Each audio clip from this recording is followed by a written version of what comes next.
toda la honra, toda la alabanza, Señor.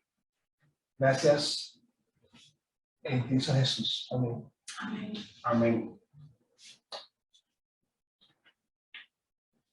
Y buenos días, hermanos. En la mañana de hoy, el tema a compartir en esta predicación va a ser señales de avivamiento. Nosotros hemos estado viendo, creo que ya va para la tercera semana, si no me equivoco, en cuanto a lo que es el conteo de días, pero creo que va para la tercera semana de estarse dando en la, no sé si es una ciudad o es el nombre de un barrio, no sé, pero es un sitio en Kentucky que se llama Asheville. De hecho, cuando escuché por primera vez ese nombre, yo pensaba que era un lugar en Inglaterra, o sea, me sonaba más nombre inglés, cerca de Londres, por ahí, que a un sitio en Estados Unidos, pero sí, posteriormente me entero, conozco que es una universidad de corte metodista, que se llama Asheville, que está en Kentucky, y que esa universidad tiene una capilla, y precisamente en esa capilla es donde se están dando los eventos. Ahora bien, lo que vamos a compartir en este momento no va a ser criticando lo que está ocurriendo en eso. Cada uno de nosotros tendrá su opinión y espero que la opinión que tengamos sea basada en la Biblia. Pero la intención de la predicación en esta mañana es precisamente dar señales o mostrar señales de lo que es un avivamiento bíblico, verdadero. ¿Por qué, hermanos? Porque esta palabra la tienen trillada ya. O sea, es una palabra que se usa y que se escucha de manera común. Hay algunos grupos cristianos que dicen que tienen avivamiento todos los viernes. Entonces el asunto es ver si eso a lo que le llaman avivamiento todos los viernes o lo que está ocurriendo actualmente en Asheville es un avivamiento correcto. Nosotros lo juzgaremos después de lo que la palabra de Dios nos diga. Y además de ver, juzgar con la palabra de Dios esas cosas, Señor, procurar que en medio nuestro se dé un tipo de movimiento de Dios con estas señales y características bíblicas. De hecho, la palabra avivamiento, que pensando en todo esto, yo dije, bueno, mejor antes de yo dar una definición de mi propia mente, de mi propio pensamiento, voy mejor a dar una definición que sea categórica, que sea técnica y que sea con los ingredientes de ideas que debe tener. Entonces, tengo aquí la definición de avivamiento del Diccionario de Teología de Fawcett. No sé si alguno de ustedes lo conocerá en castellano, en español. En castellano es un diccionario rojo, que es de este grueso, bastante. Ajá. Es un apellido Fawcett, sí. Es un diccionario bastante que da, yo digo, ¿no? Hay definiciones ahí que usted la lee y tanta información le da hasta dolor de cabeza. Pero el asunto es, aquí está la definición, dice, avivamiento. En muchos casos, la palabra avivar, que viene del hebreo ayah y del griego anatzar, significa literalmente volver a la vida desde entre los muertos. El alma del niño volvió a él y revivió, y se está refiriendo aquí al caso de Primera de Reyes 17:22, donde un niño fue resucitado, ¿verdad? creo que fue Eliseo, si no recuerdo mal, Elías o Eliseo, uno de ellos dos, fue que orando hizo que volviera a la vida este niño. Cristo murió, resucitó y volvió a vivir, como lo dice Romanos 14:9, cuando Pablo está haciendo argumentación, pues, de este tema en la epístola a los romanos. Por lo tanto, murió y revivió. Es el significado primario de avivar, es decir, avivar, volver a dar vida, volver a la vida. Sinónimo hasta de resucitar. Sigue diciendo esta definición, aún cuando este no es el sentido, la palabra tiene más fuerza que la que tiene para nosotros en el día de hoy, porque hemos confundido el avivamiento con el evangelismo. Entonces, definimos acá, hacemos una distinción. El evangelismo es buenas nuevas, es evangelio, evangelismo, buenas nuevas. El avivamiento es nueva vida. Ok, y es interesante esto, ¿eh? Que definió esto, que es F. Carlton Booth, dice que no debe confundirse avivamiento con evangelismo, porque evangelismo es predicar buenas noticias, pero avivamiento es precisamente el resultado de creer las buenas noticias, es decir, nacer de nuevo, nueva vida. El evangelismo es el hombre que trabaja para hombre. Ningún ser humano puede encender el interés, despertar la conciencia de la gente o generar la intensidad de hambre espiritual que significa el avivamiento. Toda la vida espiritual, sea en el individuo o en la comunidad, en la iglesia o en la nación, es obra del Espíritu de Dios. Por lo tanto, aquí ya vamos puntualizando según esta definición. Avivamiento es una obra que hace Dios en el corazón del individuo, de la comunidad, de la iglesia, producto de la predicación de la palabra de Dios. Pero el avivamiento no lo provoca, hermanos, ningún tipo de reuniones largas de oración, ni de adoración, ni de lectura de la Biblia.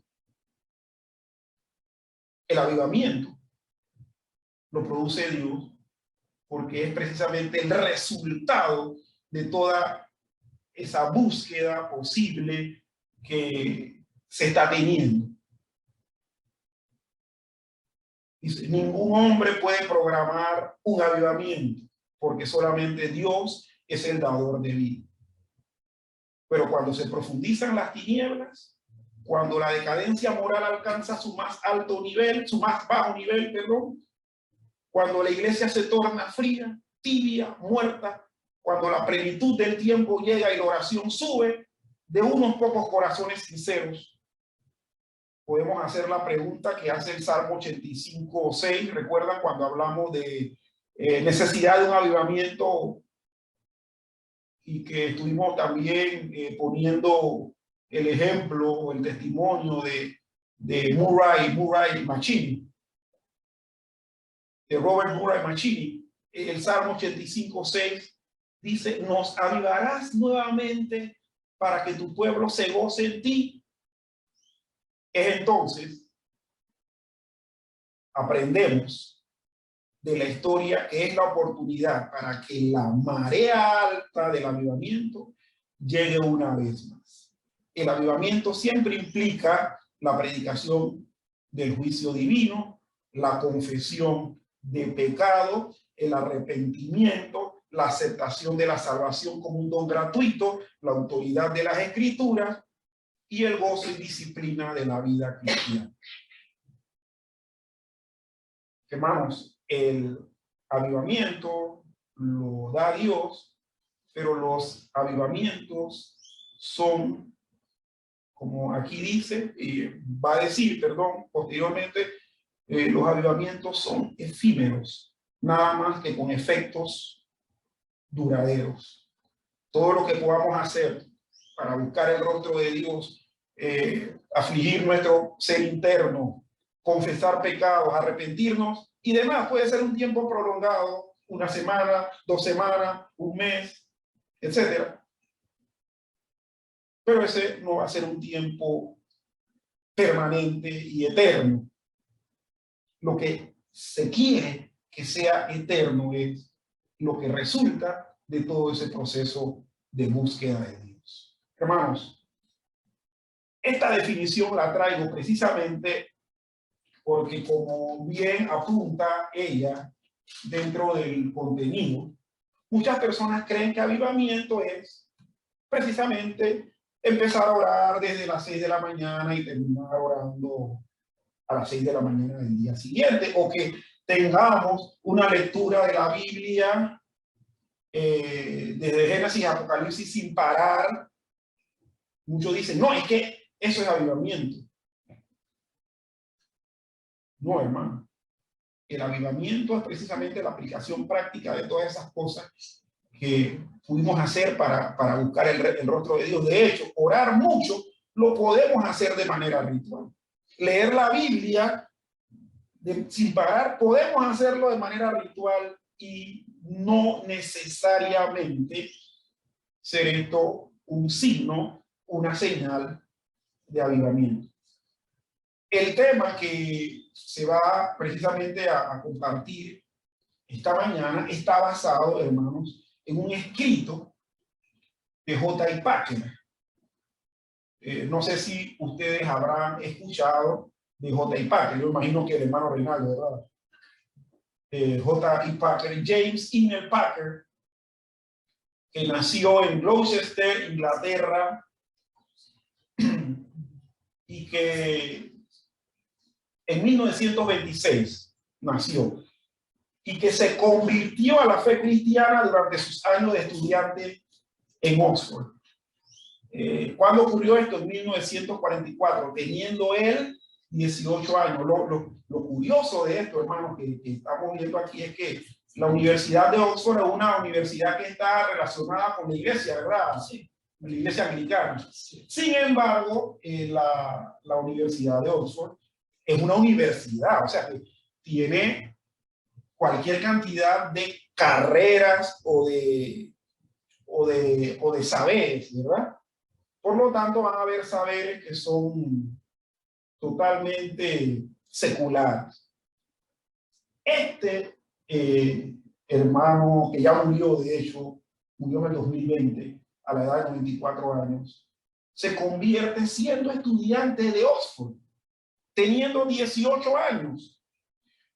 Aquí no se cuenta la historia familiar de J.I. Packer, pero en las universidades británicas, hermanos, desde la época de Wesley, habían grupos, fraternidades, donde los alumnos se ponían a orar al día, en un día a la semana, y lo hacían de manera religiosa, algunos, ritual, etcétera. Pero esta conversión de J.I. Packer precisamente se da dentro de estas fraternidades que hay en las universidades británicas. Esto que me lleva a mí a pensar, hermanos, que nosotros como creyentes, Dios nos bendiga, ¿verdad? En un futuro podamos nosotros desarrollar un ministerio dentro de Panamá con la iglesia presbiteriana, nosotros podamos fundar, a lo mejor ni vamos a ver nosotros eso, una universidad con ese tipo de características, donde los estudiantes que se inscriban tengan grupos de oración, de lectura de la Biblia y sean también impactados por eso. Ahora miren,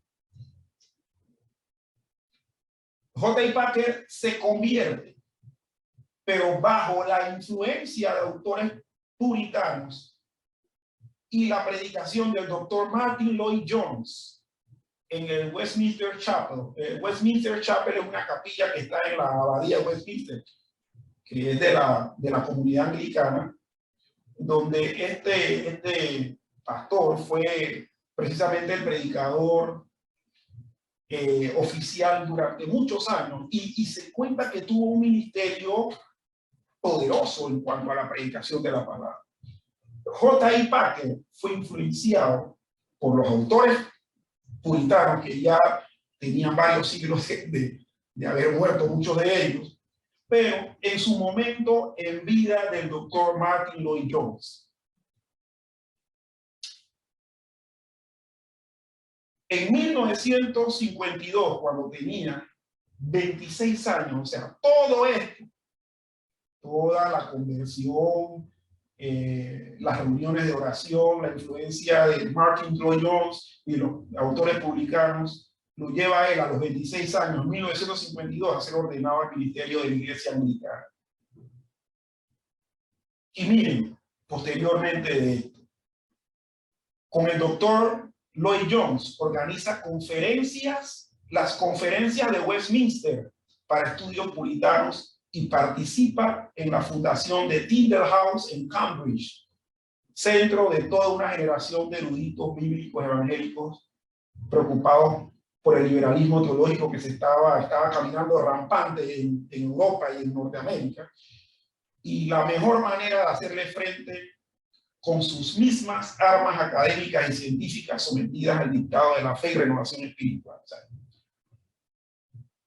Miren, yo pienso que este señor, a lo mejor usted ve la foto y puede decir, bueno, parece un nerd porque tenía lentes de esos divergentes, se ve que era medio cegatón, era un Mr. Magoo, pero era un hombre que con todo eso tenía un hervidero espiritual en su interior. Porque ¿cómo se llama? El liberalismo teológico estaba apoderándose de iglesias, de seminarios teológicos, de denominaciones y demás. Bueno, la devoción a Dios, la oración, el estudio de la palabra, su ministerio como pastor le hizo a él hacerle frente junto con otro adalid de la época, el doctor Lloyd-Jones, para poder combatir. Y decía él, la guerra no es entre la fe y la razón, sino entre la razón fiel y la razón infiel. Eso decía J.I. Packer. A los 49 años, 1970, no había ni nacido, yo nací un año después, fue nombrado director de Tyndale Hall en Bristol, con Alec Motyer y con R.C. Sproul. Mire, él era amigazo con R.C. Sproul. Participó en la fundación del Concilio Internacional de Inerrancia Bíblica con grandes conferencias en Chicago en 1978, teniendo 52 años, y en San Diego en 1981, teniendo 55 años.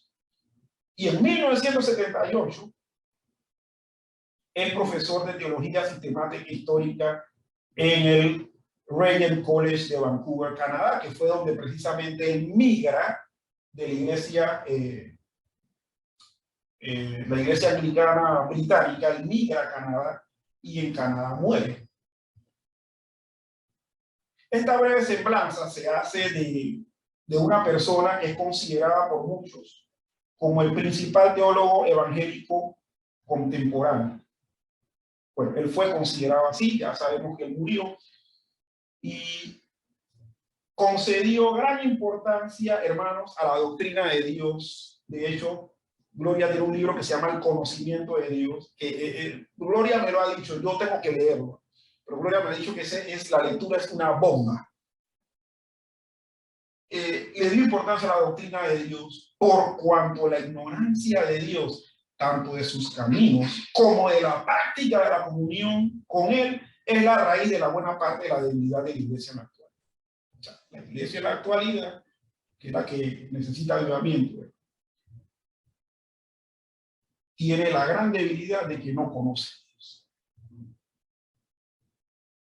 Y en ese baile tenemos que meternos todas. En Panamá tenemos esa expresión, ¿no? O sea, tú dices, no me metas en el baile, o sea, no me metas en ese lío. Bueno, en ese baile, en ese lío tenemos que meternos todos, porque todos, hermanos, estamos pecando de lo mismo, de desconocer y de padecer esta debilidad que está afectando a la iglesia.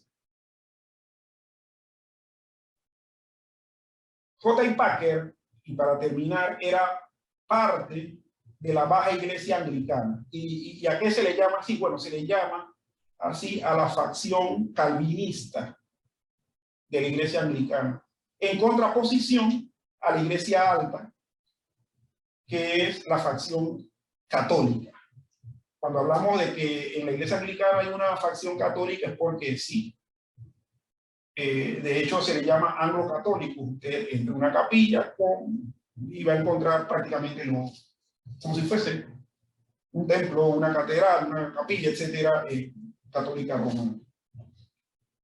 Pero J.I. Packer, hermanos, era de la facción calvinista, de la facción que creía en las escrituras, que la ponía en primer lugar y que, como muchos piensan que los calvinistas son gente que no busca de Dios, bueno, los calvinistas antiguos era gente que podía confundirse muy fácilmente con los pentecostales de ahora. ¿Por qué? Porque era gente que prácticamente no dormía. Se levantaban muy temprano, es decir, si se acostaban a las 10 de la mañana, a la 1 ya estaban despiertos porque tenían que orar hasta las 5, 6, 7 de la mañana. Y tenían que leer la Biblia en ese tiempo. Ese era ese tipo de gente. Y para conocimiento de algunos, ¿no? Porque, ¿qué sucede? Muchos van a decir, es que dentro de los calvinistas reformados no se ha dado ni se hará ningún avivamiento. Bueno, el que lee la historia se va a dar cuenta de lo contrario. De hecho, todo ese impulso de avivamiento llevó a calvinistas. Mencionamos uno hace 2 semanas, Robert Murray McCheyne. Había otro de Escocia también llamado David Livingstone, que era médico, cartógrafo, geógrafo, de todo. Lo fueron a buscar, Henry Morton Stanley lo fue a buscar, y él después se cansó de estar en Escocia y se volvió al África donde murió. ¿Por qué? Porque el ardor ese que tenía, siendo un supuesto calvinista pagado, ¿eh?, a predicarle a las tribus del centro hacia abajo de África. Pero bien, hermanos, esta biografía es del autor, precisamente, de las 5 características que vamos a ver en esta mañana. Así que no lo escribió o no lo concibió un hombre que era academia nada más. Es que era académico y devoto. Lo que aprendía académicamente, lo que aprendía bien, lo aplicaba a su vida. Y era un hombre que, para mi forma de ver, era un hombre que estaba en avivamiento, sí. No necesitó tener a lo mejor reuniones visibles. Hermano, yo no vine a criticar lo que está ocurriendo en Asbury, pero sí quiero decirles, hermano, que el avivamiento Dios lo da a aquellas personas que con corazón sincero le buscan y que en sus congregaciones o grupos a los que estén asociados esa práctica la impregnan a los demás o la transmiten, no sé cómo decirlo, pero la brindan a los demás. Así que empecemos por nosotros. Ahora bien, en la Biblia aparece el término avivamiento o verbos asociados con la palabra avivamiento. De hecho, lo que aparece en la Biblia, que fueron parte de las lecturas bíblicas que vimos en la parte litúrgica, lo que se usa es el verbo, se usa es avivar. Entonces, ¿dónde tenemos? Tenemos en el Salmo 119:37, que leímos y que decía el Salmo, el Salmo no lo leí, pero voy a leerlo. El Salmo 119:37, miren lo que dice: aparta mis ojos para que no vean la vanidad, avívame en tu camino. ¿Dónde más vemos esto?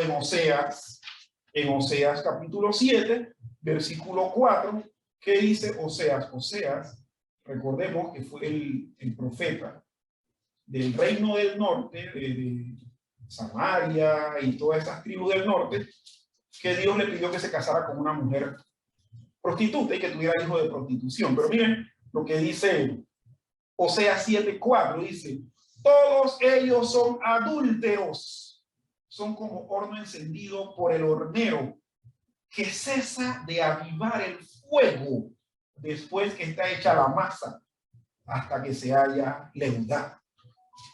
Ahí se usa el verbo. ¿Dónde más? Miren, la mayoría en el Antiguo Testamento. Habacuc 3. Habacuc es un bonito nombre. Yo tuviese un hijo, le pongo Habacuc Tuñón. Habacuc Tuñón García. Oh. Habacuc Naón Tuñón García. Habacuc 3:2. Miren lo que dice: oh Jehová, he oído tu palabra y temí. Oh Jehová, aviva tu obra en medio de los tiempos. En medio de los tiempos, hazla conocer. En la ira, acuérdate de las misericordias. Y el último texto de la Biblia, donde el término se usa, es 2 Timoteo, capítulo 1, versículo 6. El hecho de que sean tan pocos los textos no le resta importancia a la realidad esta que queremos ver. 2 Timoteo 1:6 dice: por lo cual te aconsejo que avives el fuego del don de Dios que está en ti por imposición de mis manos.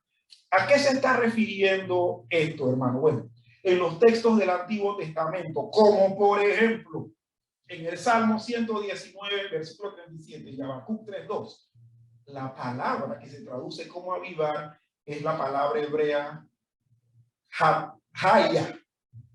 ¿Y qué quiere significar eso? Revivir, o sea, volver a la vida algo que murió. Salmo 119, 37 y Habacuc 3:2. Y Oseas 7:4, el término que se traduce como avivar o avívame es el término ur, sí, como ur de los caldeos, mediante la idea y que transmite la idea de abrir los ojos. Aquí se puede entender que ese avivamiento al cual se estaba refiriendo en Oseas era un avivamiento de abrir los ojos a una realidad, a un despertar. De hecho, en la actualidad a los avivamientos se le llama así, ¿verdad?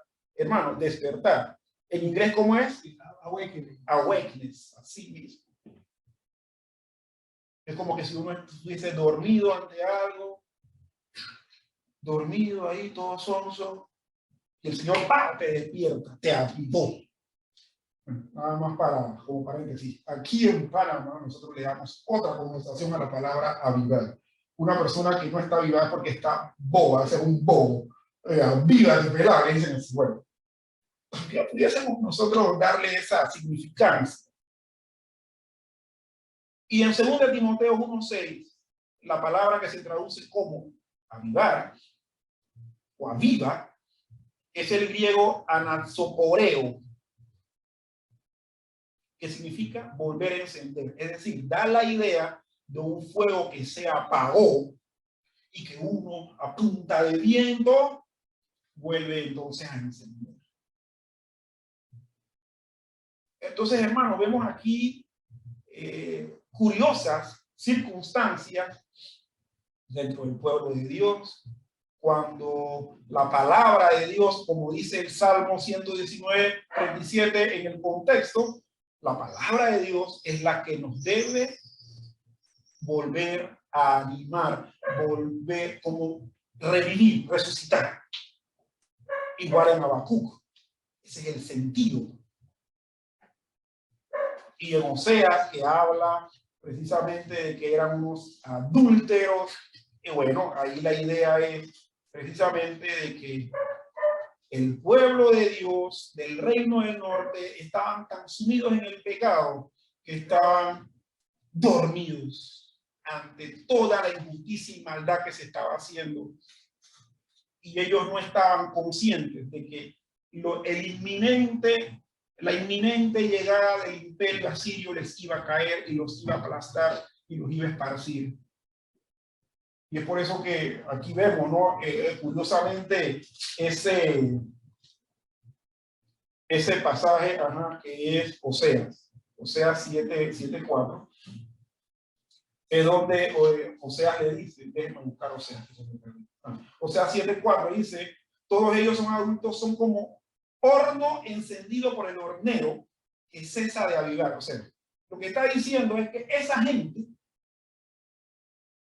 estaba tan sumida en su pecado que eran como un horno que un hornero había dejado de soplarle viento para que la llama horneara el pan.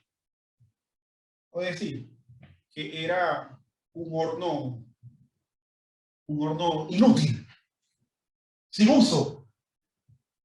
Hermano, estas son palabras fuertes. Pero ahora bien, de que necesitamos nosotros un avivamiento, definitivamente, hermano. Definitivamente. Pero veamos entonces estas 5 características que deben darnos a nosotros un aviso de que estamos a punto de tener una visitación de Dios, un llamamiento, un avivamiento en medio nuestro. La primera, hermano, conciencia de la presencia de Dios. Esta primera característica es fundamental en cualquier avivamiento verdadero. ¿Por qué? Porque es la percepción de que Dios se ha acercado maravillosamente en su santidad, misericordia y poder. Recordamos lo que se leyó en Isaías 64, versículos 1 y 2, que era lo que decía: oh, si rompieses los cielos y descendieras, y a tu presencia se escurriesen los montes, como fuego abrasador de fundiciones, fuego que hace hervir las aguas, para que hiciera notorio tu nombre a tus enemigos y las naciones temblasen a tu presencia. Hermanos, ustedes saben que en la Biblia siempre se da a entender que la presencia de Dios nada la soporta. La gloria de Dios nada la soporta.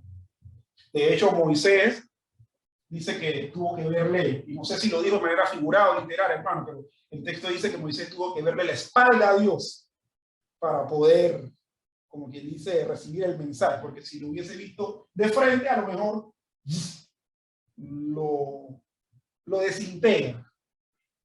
Entonces, este pasaje, Isaías 64, dice que la presencia de Dios hace que se rompan los cielos, hace que se escurran los montes y hace que, como el fuego de las fundiciones, fuego que hace hervir las aguas, para que hicieras notorio tu nombre, tu presencia, hermanos, en un avivamiento.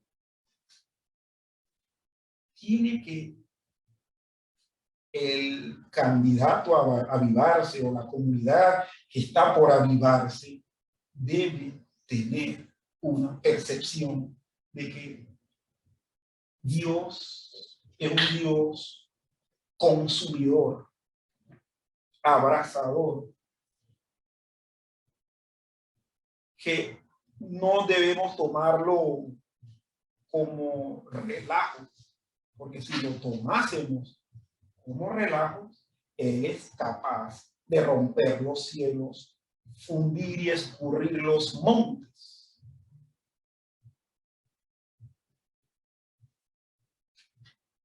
Dios viene, visita y se acerca a su pueblo y revela su majestad.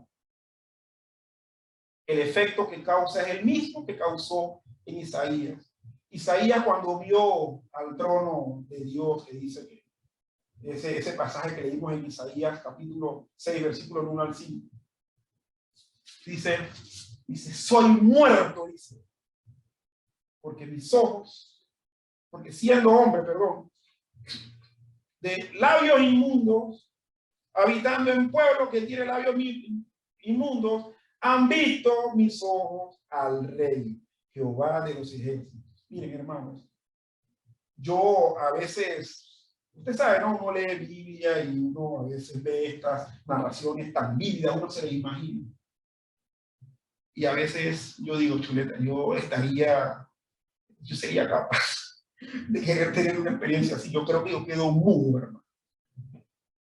Y me muero de la mudez por todo el impacto que pudiese tener esa experiencia de yo poder ver al Rey, a Jehová de los ejércitos.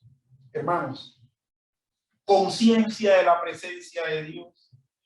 Donde no hay conciencia de la presencia de Dios, se da un relajo. Miren, es con esta característica, esta anhelante manifestación abrazadora de la presencia de Dios que comienza el avivamiento. Y precisamente por la continuación de esa conciencia de la presencia de Dios es que ese avivamiento es sostenido, porque sabemos que estamos ante un Dios abrazador, un Dios consumidor, un Dios que con su sola presencia nos puede despedazar. Así que juzguemos si lo que está ocurriendo en Asbury, que como dije, no estoy por criticarlo, juzguemos si se está teniendo una conciencia de la presencia de Dios. Lo que nosotros tenemos que hacer es pedirle a Dios que podamos tener conciencia de su presencia en medio nuestro. Número 2, característica número 2, responsabilidad con la palabra. Antes de ir a este punto, hermanos, lo que se dio en Azusa, lo que se dio en Azusa, en calle Azusa, ahí la palabra de Dios brilló por su ausencia. No fue un avivamiento, hermano. ¿Sí o no? ¿Quién ha leído la historia de lo que sucedió en calle Azusa? Bueno, léanlo.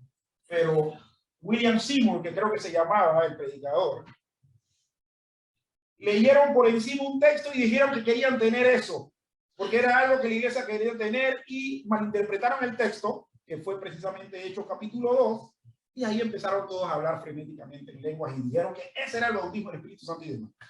Hermano, nosotros vemos que en la actualidad, vuelvo y digo algo que estaba diciendo esta mañana, veamos los resultados del movimiento pentecostal. Ignorar la palabra de Dios le ha hecho responsable de un montón de cosas que mantienen en extravío a la gente.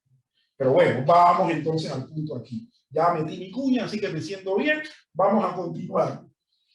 La percepción de la presencia de Dios imparte nueva autoridad a su verdad. Y no es que la palabra de Dios necesite otra autoridad, sino que se renueva esa autoridad que siempre ha tenido en nuestro corazón.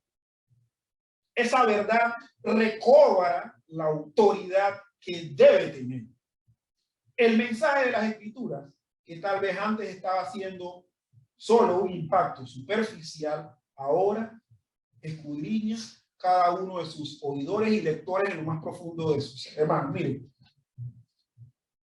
nosotros tenemos que ser conscientes que cuando la palabra de Dios es leída, entendida y es puesta en su lugar en nuestras vidas, nosotros vamos a salir casi siempre golpeados por ella.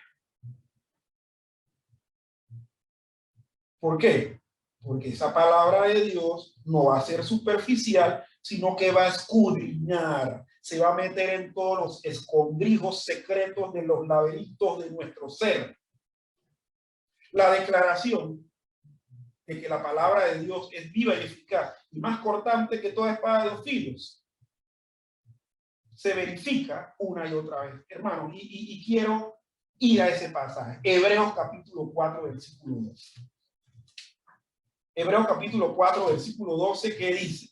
Dice así, voy a leer nuevamente el texto que acabo de mencionar, dice, porque la palabra de Dios es viva y eficaz y más cortante que toda espada de dos filos y penetra hasta partir el alma y el espíritu, las coyunturas y los tuétanos, discierne los pensamientos y las intenciones del corazón. Usted sabe que a mí me llama la atención la palabra eficaz. Esa misma palabra la utiliza Santiago cuando dice que la oración eficaz del justo puede mucho. Usted sabe, no recuerdo la palabra, en verdad hubiera querido copiarla, pero la palabra que se traduce como eficaz tiene que ver más con fervor que con otra cosa. Es decir, la palabra de Dios es viva y ardiente. Debiese ser una mejor traducción. Ese ardor que precisamente quema es el que se encarga de cortar, porque es como una espada ardiente, ¿no? Recordemos esa figura que nos da el Génesis cuando dice que Adán y Eva fueron expulsados del huerto y que había una espada ardiente revoloteando que le impedía el regreso. Bueno, la palabra de Dios es una espada ardiente. No sé si está revoloteando, hermano, pero sí dice que entra, corta, quema, penetra y penetra hasta el alma. Hermanos, en un movimiento de avivamiento debe haber responsabilidad con la palabra de Dios, porque ese ardor, como dije en un principio, nos va a hacer cada vez tener una conciencia de pecado, hermano, abrumadora. Nos va a hacer salir cada vez, o la mayoría de las veces, mal. Sí, hermano, sí. Sí, así mismo. Nos debe hacer sentirnos mal porque nos va a prender por dentro, nos va a cortar, nos va a dejar herida, que posteriormente solo Dios va a poder sanar y cicatrizar. Quemaduras de tercer grado, ¿eh? Quemaduras espirituales de tercer grado, heridas profundas. Tercera característica, ya la mencioné sin querer, sensibilidad al pecado. Para que haya avivamiento debe haber una conciencia de la presencia de Dios, responsabilidad con la palabra de Dios, una sensibilidad al pecado. Dios no nos puede avivar estando muertos, porque lo que nos mantiene muertos es el pecado que estamos cometiendo. Debe haber una sensibilidad al pecado, una conciencia profunda de las cosas pecaminosas y de cuán pecaminosos somos. Es denotar en un avivamiento. Ningún brote de interés religioso o emociones merece el nombre de avivamiento si en el corazón no hay una profunda percepción de pecado. Dios viene y el consecuente impacto de su palabra hace a los cristianos mucho más sensibles al pecado de lo que eran antes. Las conciencias se ablandan y hay una profunda humillación. La perversidad, la fealdad, la inmundicia y la culpa del pecado se ven y se sienten con nueva vivacidad. Bajo las condiciones de un avivamiento, las conciencias son tan revividas que la convicción de pecaminosidad de cada persona se hace fuerte y terrible. Y hasta puede incluir agonías mentales más allá del imaginable hasta que pasen. ¿Sabe que leyendo el libro cuando el Espíritu Santo abrazó Corea, que es precisamente el testimonio de un misionero, Jonathan Gofford, él era misionero en China, sin embargo, él fue testigo del avivamiento en Corea. Él cuenta en ese libro que había un feligrés normal de una iglesia cristiana en Corea que tenía 2 mujeres. En Corea era permitido en esa época tener una esposa oficial, una mujer oficial y otra no oficial. Pero ¿qué sucede? Que este hermano era líder en una iglesia. Era líder. Cuando se empezó a darse señales de avivamiento en Corea, dicen que ese hombre, porque eso es lo que cuenta Jonathan Gofford, ese hombre se para públicamente, se interrumpió el culto. Confesó su pecado. Ay, Dios mío, yo me imagino que eso debió haber sido algo bochornoso, ¿no? Y le contó a todo el mundo que él tenía 2 esposas. Se arrepintió, despidió a la no oficial, se quedó con la oficial, pero siguió manteniendo tanto a las 2, porque él se sintió responsable de un daño. Y se separó del cargo por un tiempo. Hermano, dígame si ese hombre no estaba pasando una agonía, que tuvo el coraje de parar un culto. Hermano, le pregunto, ¿usted hubiese hecho eso? Sí, necesario. Pero sabemos que eso no ha ocurrido, así que no hay problema, ¿verdad? Hermanos, sensibilidad al pecado. La convicción de pecado es un medio, no un fin. El Espíritu de Dios convence de pecado con el fin de presentar el arrepentimiento. ¿Cuál es el fin de que haya sensibilidad al pecado? Que nos arrepentamos, hermanos. De nada nos vale tener remordimientos diarios de algo y no nos arrepentimos, lo seguimos cometiendo, hermanos. Y con esto, si no hay sensibilidad al pecado y posteriormente un arrepentimiento, no hay avivamiento. No lo hay, aunque queramos que pase, pero no lo hay. Va a ser un avivamiento de cosmético, pero no real.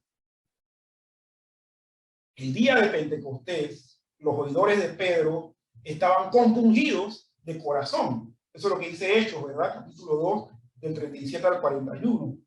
Y esto literalmente significa causar con un golpe violento una vívida imagen de una experiencia profundamente penosa. Pero ellos, ¿por qué estaban compungidos de corazón? Sí, pero lo que le estaba diciendo a ellos era que los ancianos de Israel con los gentiles habían matado a Jesús, y dice que los que terminaron llorando y arrepintiéndose fueron los que estaban en la reunión del aposento alto, o que escucharon pues el inicio del aposento alto. Ellos al final les cayó la piedra, porque la palabra de Dios se estaba predicando,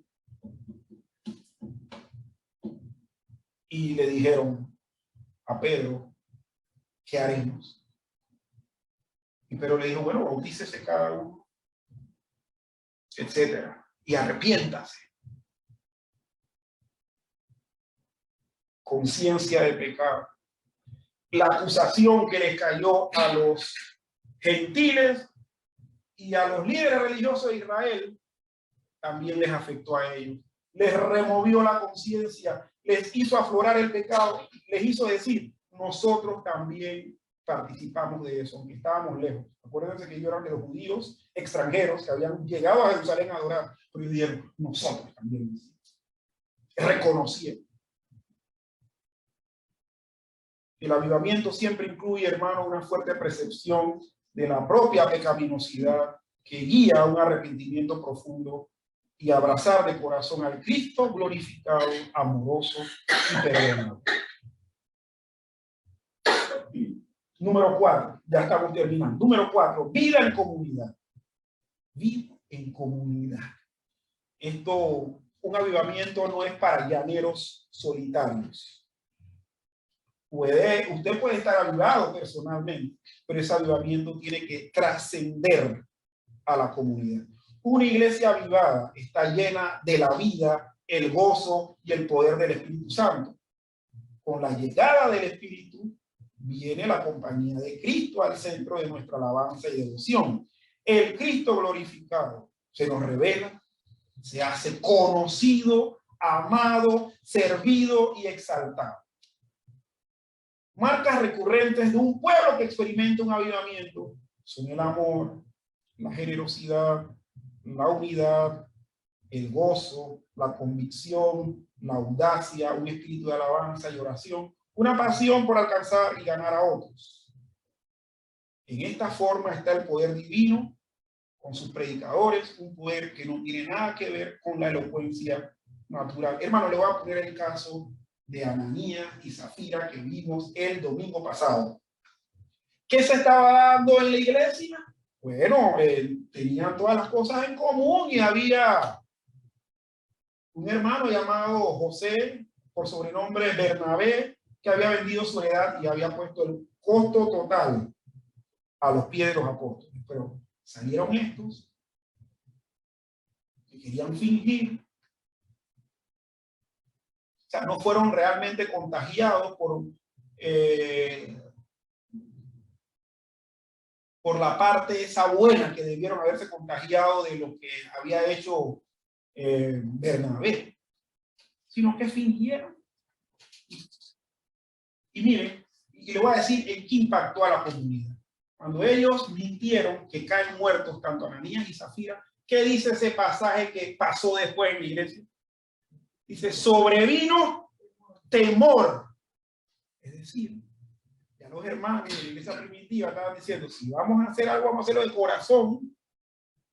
Vamos a hacerlo porque realmente amamos a Dios. Vamos a hacerlo porque realmente el Señor que da el avivamiento lo ha puesto en nuestros corazones. No vamos a fingir nada, porque esto nos puede pasar a nosotros. De hecho, después de esto, la iglesia siguió creciendo. Esta acción para Ananías y Zafira fue muy particular para ellos, afectó toda la comunidad, redundó en amor, en gozo, en querer ganar, en querer agradar al Señor, en querer exaltarlo, etc. Y no se hizo, hermano, con una predicación elocuente. Pedro utiliza palabras sencillas de la Biblia y los confronta. Y listo. Los que quedaron más que convencidos fueron los testigos oculares de lo que ocurrió. Y hubo avivamiento. Y por último, un testimonio fructífero. Eso es una de las cosas que nosotros tenemos que hacer. El avivamiento siempre trae un desborde evangelístico y ético al mundo. Cuando Dios reaviva a la iglesia, la nueva vida fluye desde ella para la conversión de los de afuera y la renovación de la sociedad. Los cristianos se vuelven intrépidos en el testimonio e incansables en el servicio a su Salvador. Proclaman por dicho y obra el poder de la nueva vida.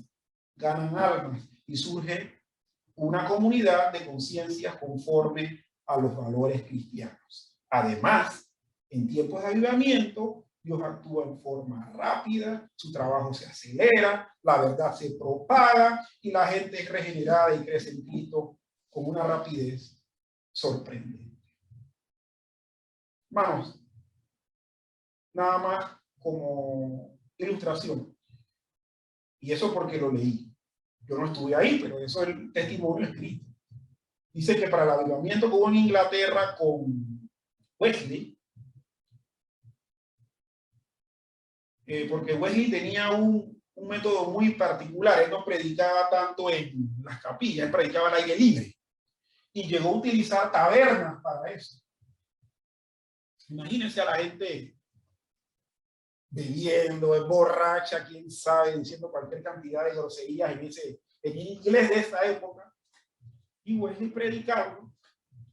Y posteriormente, mucha gente se convirtió, por lo que entiendo, y esas tabernas posteriormente se convirtieron en sitios de predicación. Eso es lo que yo he leído, hermano. Sí o no, que más o menos dice eso. Y en Estados Unidos, con Jonathan Edwards, también él fue parte de un despertar acá en el Nuevo Mundo, después de la predicación que él tuvo, Pecadores en manos de un Dios airado, que cuentan también los biógrafos, que dice que Jonathan Edwards lo leyó casi quemado. O sea, no lo predicó, lo leyó. O sea, fue un sermón leído. Más leído de lo que yo estoy haciendo ahora. Leído. Y no tenía buena voz, se equivocaba cada rato. Tenía que volver a leer lo que se había equivocado. Y posteriormente, la gente era una sola lloradera que tenían en esa iglesia, porque él empezó a describir en su sermón que el infierno se iba a abrir y se iba a tragar a todo el mundo. La gente empezó a llorar. Termina el servicio ese y posteriormente se cuenta que esa comunidad, precisamente en la iglesia donde él predicó ese sermón, fue una comunidad diferente. No sé por cuánto tiempo, pero fue una comunidad diferente. O sea, un testimonio fructífero. Ellos se convirtieron en un testimonio fructífero. Eran una iglesia ritualista. Se convirtieron posteriormente de eso en un testimonio eficaz. Y lo curioso es que los que estaban escuchando ese sermón eran cristianos. Y eran los que estaban temiendo que la tierra se abriera y que el infierno se los tragara vivos.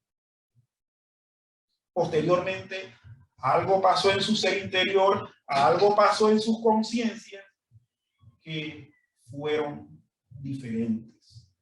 La gente veía un testimonio diferente. Hermano, ¿qué ganamos si se supone que hemos tenido un avivamiento y no estamos compartiendo la palabra? O la gente no ve un testimonio de vida fructífero. No tiene sentido. Realmente, si eso no se da, aunque nosotros hayamos pensado que se dio un avivamiento en medio nuestro, no se dio, no se ha dado. Hermanos, para concluir, estos son, a grandes rasgos, estas 5 características de lo que movimientos genuinos que identifican avivamiento. Hermanos, Dios quiera que nosotros podamos ser avivados por el Señor. O sea, ser como ese tizón que se apagó, pero que con una buena cantidad de viento Dios haga resurgir de nuevo las llamas.